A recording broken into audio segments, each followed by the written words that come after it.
15 अप्रैल 1912 रात 11:40 का वो समय था जब आरएमएस टाइटैनिक शिप एक बहुत बड़ी आइस से टकराकर डूब गया। उस शिप के अंदर करीब 2224 पैसेंजर मौजूद थे। उसमें से 1500 से भी ज्यादा लोग मारे गए और वो उसी समय सबसे डेडली सिंकिंग शिप बना दिया उसको। ये एक ऐसा जहाज था जो कि pinnacle of comfort and luxury माना जाता था। मतलब इसके अंदर एक लाइब्रेरी था, जिम था, स्विमिंग पूल था, रेस्टोरेंट था, केबिन्स था। सबसे मेन फैक्ट ये है कि लाइफ बोट का मतलब तो आप लोग जानते ही होंगे। लाइफ बोट मतलब एक ऐसी बोट जो इमरजेंसी में काम आती है। अगर ऐसा कुछ हुआ कि आप किसी शिप पर जर्नी कर रहे हो और वो शिप अचानक किसी कारण डूब गई, तो अभी के रेगुलेशन हिसाब से तो हर शिप में एडिक्वेटेड अमाउंट ऑफ लाइफ बोट होनी चाहिए कि एक भी पैसेंजर का मौत ना हो। बात ये है कि टाइटैनिक जो है उसमें 48 लाइफ बोट रखने का कैपेसिटी था, 48 बड़े बड़े लाइफ बोट रखने की और वहाँ ऊपर से डिस्पैच करने की पॉसिबिलिटी थी। पर अजीब बात यह है कि सिर्फ 20 लाइफ बोट ही टाइटैनिक ने कैरी किया, बट वो सारे पैसेंजर्स को कैरी नहीं कर सकता था। ऐसा इसलिए हुआ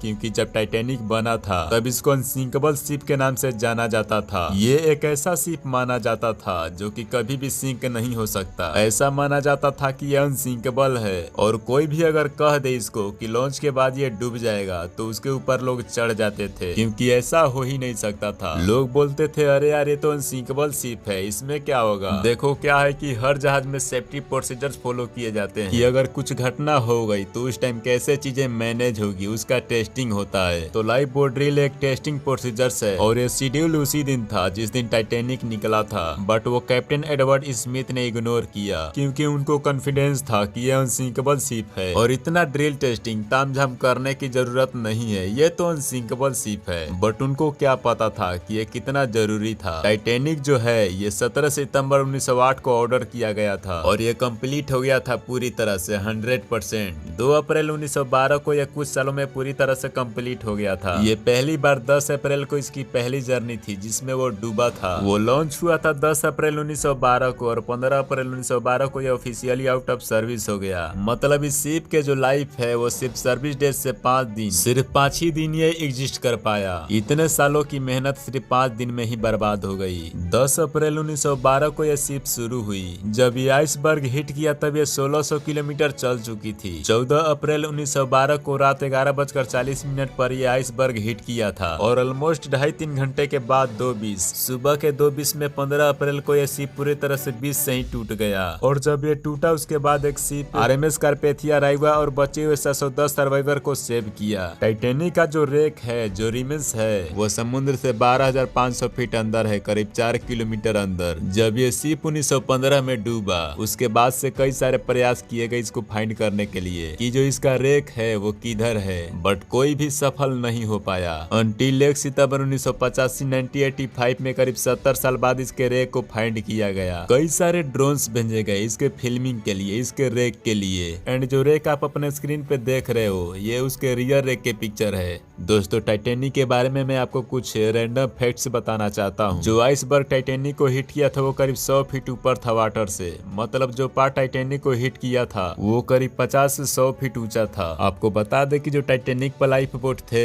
उसका पूरा स्पेस को यूज नहीं किया गया था। ऐसा माना जाता है कि अगर सारे स्पेस को यूज किया जाता तब बहुत सारे लोगों को जाने बचाया जा सकता था, क्योंकि बहुत सारे लोग आ सकते थे उस लाइफ बोट पे और वो लाइफ बोट नहीं डूबती। ये फैक्ट है मिल्टन हर्शे के बारे में। मिल्टन हर्शे वो जो हर्शेज मिल्क चॉकलेट के बार जो है उसके फाउंडर है। वो $300 का चेक भेजे थे आरएमएस टाइटैनिक को और वो लोग जाने वाले थे टाइटैनिक में, बट किसी बिजनेस के चलते, किसी इम्पोर्टेड बिजनेस मीटिंग के चलते वो और उनकी वाइफ नहीं गए टाइटैनिक में। एंड जब ये टकराने वाली घटना जब सुने तब ऑफ कोर्स कह रहे होंगे अपने आप को कि टाइमिंग का भी कितना बड़ा खेल होता है। ये दुनिया के सबसे लकीस्ट पर्सन में से एक माने जाते हैं। क्या आपको पता है कि जब टाइटैनिक डूब रहा था उस वर्ग आइस के सामने तब वहाँ का टेम्परेचर था फ्रीजिंग पॉइंट पर। जब टाइटैनिक डूब रहा था तब वहाँ का टेम्परेचर -22 डिग्री सेल्सियस था। आप सोच सकते हैं इस टेम्परेचर में, वो भी पानी में, लोगों की क्या हाल होती होगी। According to life jacket association इस टेम्परेचर में सिर्फ 45 मिनट तक एक इंसान जिंदा रह सकता है।